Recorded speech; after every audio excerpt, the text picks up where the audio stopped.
আসসালামু আলাইকুম রহমতুল্লাহ। নতুন একটি ভিডিওতে সবাইকে স্বাগত। তো আজকে আমরা 15 পেজের যে অনুশীলনের 1.2 ছিল ক্লাস 7 ম্যাথের, তো সেটা হচ্ছে আমরা দেখতে পাচ্ছ যে লাস্ট ক্লাসে আমরা 9 পর্যন্ত দেখেছিলাম। আজকে আমরা পেজ নাম্বার 16তে 10 থেকে শুরু করব। তো 10 নাম্বার যে ম্যাথটা, এটা হচ্ছে মূলত সৃজনশীল। এটা কি, এই ম্যাথটাকে বলা হচ্ছে সৃজনশীল, ঠিক আছে। তো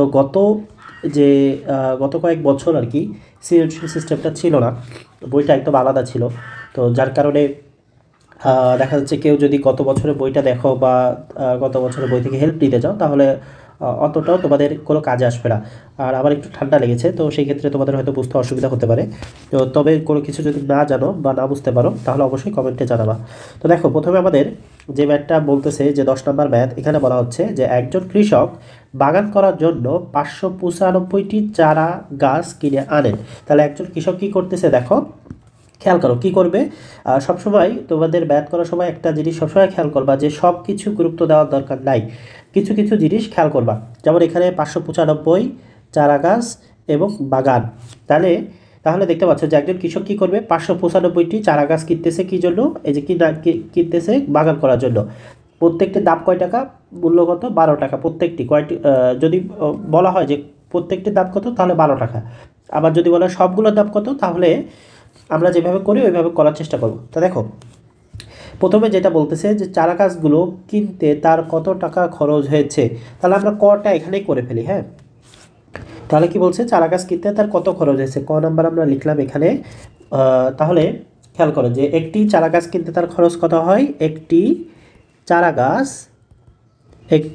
গাছ কিনতে খরচ হয়, একটি চারা গাছের মূল্য কত, একটি চারা গাছের মূল্য হচ্ছে 12 টাকা। কত টাকা, 12 টাকা।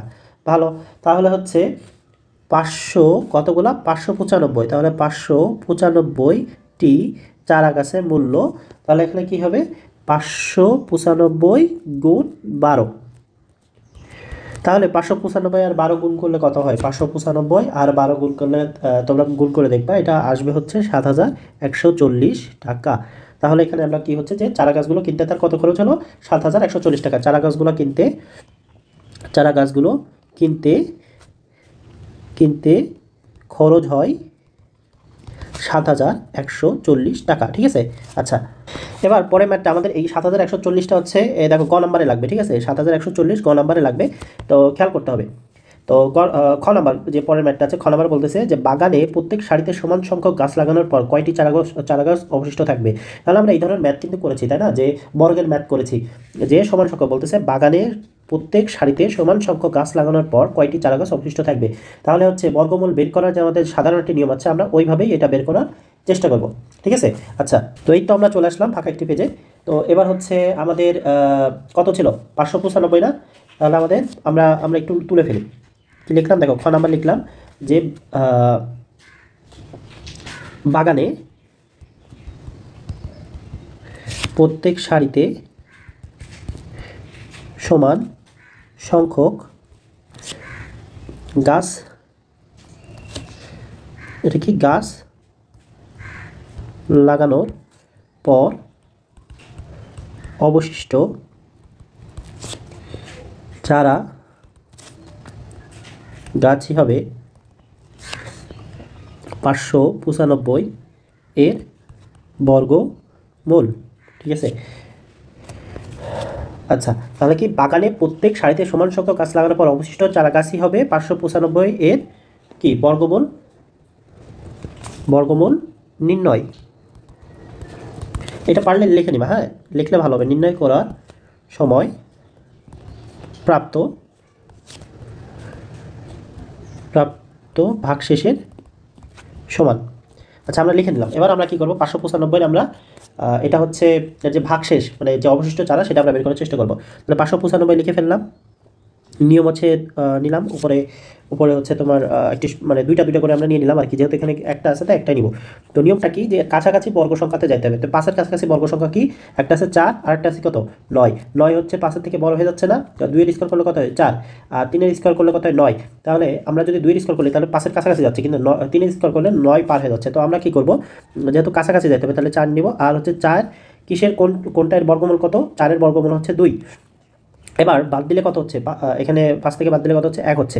এবার এই 2 এর হচ্ছে দ্বিগুণ নিতে হবে, 2 এর যদি আমরা দ্বিগুণ নিই তাহলে এখানে হচ্ছে কত, 4। এবার এই 95 আমরা কী করবো, নিচে নামিয়ে ফেলবো। এখন খেয়াল করো যে আমরা 4-এর পরে এমন একটি সংখ্যা বসাইতে হবে, যেই সংখ্যা বসাবো মানে 4-এর পরে যে অঙ্কটা বসাবো সেই একই অঙ্ক দিয়ে এটাকে গুণ করতে হবে। তাহলে আমরা যদি 42 বসাই তাহলে 2 দিয়ে গুণ করবো, এখানে 2 বসাইছি তাই 2 দিয়ে গুণ করলে কত হচ্ছে, 84। তো আমাদের কাছাকাছি যাচ্ছে না, কাছাকাছি যাইতে হবে, ঠিক আছে। তাহলে আমরা কী করবো দেখো, খেয়াল করো, আমরা এখানে যে 45 নিলাম, 45 গুণ 5, তাহলে কি হচ্ছে, হচ্ছে কি না বলো, না তাহলেও হবে না। আমাদের এখানে আমরা কি করব, 44 নিব। তাহলে 44 নিলে হচ্ছে কত, 176, মানে কাছাকাছি যাচ্ছে, কিন্তু 45 নিলে কি হয়ে যাচ্ছে, পার হয়ে যাচ্ছে, মানে 195 পার হয়ে যাচ্ছে। তাহলে আমরা 176 নিলাম, 4-এর পরে কত, 4 হচ্ছে, আর এটা এই 4টা হচ্ছে 44 এখানে বসাই দিলাম, আর এই 4টা এখানে বসাই দিলাম, ঠিক আছে। তাহলে 195 থেকে 176 বাদ দিলে কত হয় দেখো, 19 হচ্ছে, কত, 19। তাহলে আমাদের 19টাই হচ্ছে কি অবশিষ্ট চারার সংখ্যা। তাহলে আমাদের অবশিষ্ট চারার সংখ্যা কি, অবশিষ্ট চারার সংখ্যা, অবশিষ্ট চারার সংখ্যা কত, 19, ঠিক আছে। আচ্ছা, এবার আমাদের যে গ নাম্বার ম্যাথটা ছিল, খেয়াল করতে হবে। গ নাম্বার ম্যাথে বলতেছে, দেখো খেয়াল করো, যে খরচের টাকার সংখ্যা ও চারা গাছের সংখ্যার বিয়োগফলের সাথে, তাহলে আগে আমরা ভেঙে ভেঙে আগে আমরা করি, ঠিক আছে। আগে একটু ভেঙে ভেঙে আমরা করার চেষ্টা করব। বলতেছে খরচের টাকার সংখ্যা, তাহলে খরচের টাকার সংখ্যা কত, 7140, ও চারা গাছের সংখ্যার বিয়োগফল, তার মানে চারা গাছের সংখ্যা কী করতে হবে, এর সাথে বিয়োগফল করতে হবে। চারা গাছের সংখ্যা কত ছিল, 595। আচ্ছা, বিয়োগফল সাথে কোন ক্ষুদ্রতম, মানে বিয়োগফলের সাথে বিয়োগফল করলে কত হচ্ছে, 6500 কত হচ্ছে, 45। তাহলে 6545 এর সাথে কোন ক্ষুদ্রতম সংখ্যা যোগ করলে এটি একটি পূর্ণবর্গ সংখ্যা হয়। তো আমরা পূর্ণবর্গ সংখ্যা তৈরি করার বা দেখার, খুঁজে বের করার 2টি উপায় দেখেছিলাম। একটা লসাগুর মাধ্যমেও করা যায়, জোড়ায় জোড়ায় মিলিয়ে, আর একটাই হচ্ছে ইতিপূর্বে আমরা খ নম্বরে আমরা সেই নিয়মটা প্রয়োগ করেছি, তাই না, বর্গমূল বের করার নিয়ম। তো তাহলে আমাদের কী করতে হবে, এর সাথে এমন একটি ক্ষুদ্রতম সংখ্যা যোগ করতে হবে যেটা যোগ করলে পূর্ণবর্গ সংখ্যা হবে। তাহলে আমরা একটু ট্রাই করে দেখি। তাহলে আমরা ধারাবাহিকভাবে এটা করবো, যে খরচের টাকা থেকে হচ্ছে চারা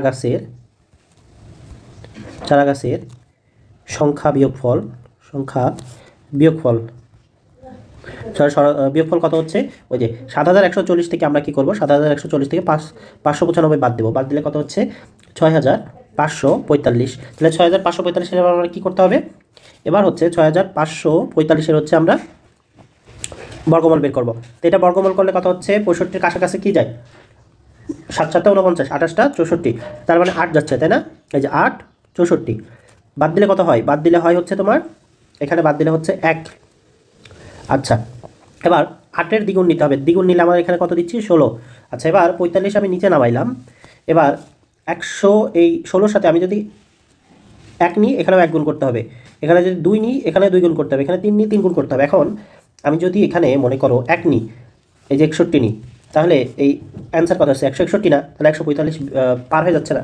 তো তাহলে কি আমি নিতে পারবো না। তাহলে আমার এখানে কী নিতে হবে, 0 নিতে হবে, কী নিতে হবে, 0 নিতে হবে। এখানেও 0 নেবো, এখানেও 0 নিব, 0টা নেওয়ার কারণে এই 0 বসে গেল এখানে, আর এই 0 বসে গেল এখানে। এবার 160-এর সাথে 0 যখন গুণ করো তখন কি হয়, 0 হয় না, এই যে 0 বসাইলাম, নিচে আসলো কত, 145, ঠিক আছে। তাহলে আমরা কি পাইলাম, যে ভাগশেষ হচ্ছে 145। তো আমরা যদি ক্ষুদ্রতম সংখ্যা 145 যোগ করি, যদি আমরা 6545 সাথে এই ক্ষুদ্রতম সংখ্যা যোগ করি, তাহলে ক্ষুদ্রতম ভাগশেষ কত, আগে আমরা তাই লিখি, ভাগশেষ হচ্ছে 145, ঠিক আছে। তাহলে আমরা লিখতে পারি 6545-এর সাথে 145, এই ক্ষুদ্রতম সংখ্যা, একটি ক্ষুদ্রতম সংখ্যা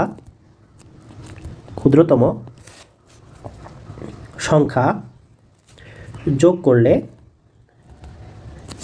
একটি বর্গ সংখ্যা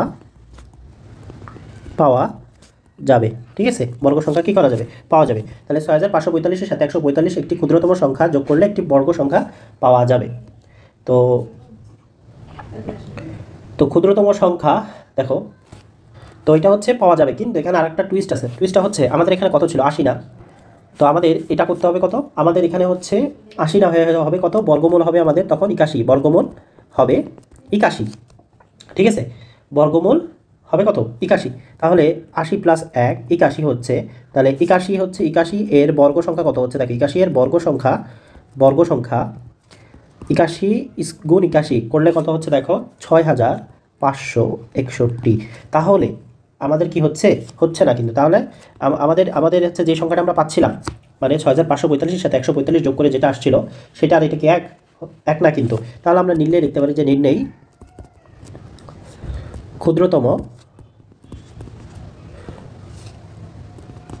ক্ষুদ্রতম সংখ্যাটি। তাহলে আমরা কি করব, এই যে 6561 আছে এটা থেকে আমরা 6545টা বাদ দিয়ে দিব। তাহলে বাদ দিলে কি হচ্ছে, এখানে আমরা পাচ্ছি 16। তাহলে 16টাই কি হচ্ছে অ্যান্সার, উত্তর। ঠিক আছে। আচ্ছা, তো এখানে দেখো, এখানে আমি যদিও লিখেছি যে 145 হচ্ছে ক্ষুদ্রতম, এর সাথে 6545 সাথে কোনো একটি ক্ষুদ্রতম যোগ করলে যোগফল পূর্ণবর্গ সংখ্যা হবে। তো আসলে এটার সাথে এটা যাবে না, 145 হবে না। এখানে কি হবে, কোনো এই, তো এখানে হচ্ছে 145 না, ঠিক আছে। এখানে 145 হবে না, এখানে যে কোনো একটি, মানে এখন আমরা তো খুঁজে পাইনি। আমরা ভাগশেষ 145 আছে এটা আমরা পাইছি, কিন্তু ওইটা তো ভাগশেষ দিয়ে তো আর পূর্ণবর্গ সংখ্যা পাওয়া যায় না, পূর্ণবর্গ সংখ্যা ভাগশেষ দিয়ে কিন্তু পাওয়া যায় না। তো এই পর্যন্তই থাক, নেক্সট ক্লাসে আমরা পরবর্তী যে ম্যাথটা আছে ওইটা নিয়ে আলোচনা করবো। আনটিল দেন সবাই ভালো থেকো। আসসালামু আলাইকুম রহমতুল্লাহ।